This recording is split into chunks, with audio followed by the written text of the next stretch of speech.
so well, since we're on the subject of Black Lives Matter, I want to bring awareness to some of the tragic incidents that have been taking place in this country.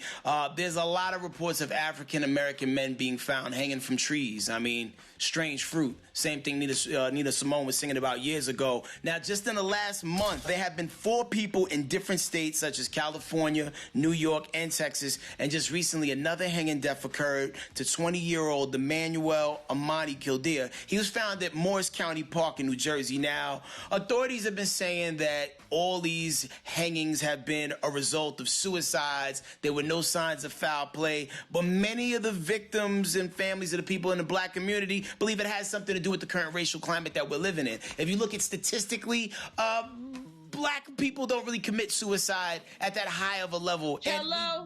And we definitely don't hang ourselves from trees because we know the narrative in which it paints. So we don't want to send, like the law enforcement in the wrong direction, if it was something that was more so happening internal. And there was a viral moment where Vauxx Booker had an encounter with some white men where he was threatening in fear he would be lynched. Yeah.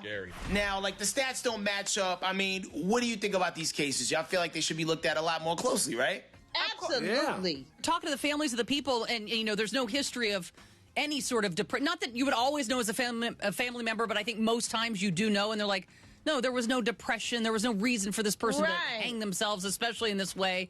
But yeah, it should be investigated because it doesn't make any sense. It does not make any sense. And when you look at a lot of suicides by hanging, it happens in people's own houses. They'll hang themselves in a closet or hang themselves from a banister within their own home. They won't go to a public place like a park and string themselves up on a tree. I'm going to tell you what the mental health is. It's racism. And if you look at this situation with Vauxx Booker, if they did not film that situation, those people would have lynched that man in those woods right then.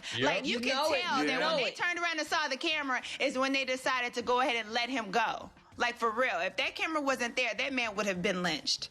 And his case would have been determined as suicide. You've expressed to Heidi and myself, what can we do as white people? It's what they did for Vauxx Booker right there was that there was a white guy who came in and said, no, we're not doing this. What are you guys doing? We're videotaping this and surrounded Vauxx and said, no, guess what? You get Video is rolling now, baby. It's 2020. And, it was white people speaking up and saying, no, this is not going to happen anymore. So I do applaud the white people who actually helped out Vauxx Booker that day and said, no, this ain't going to happen. No more. Not here, no more.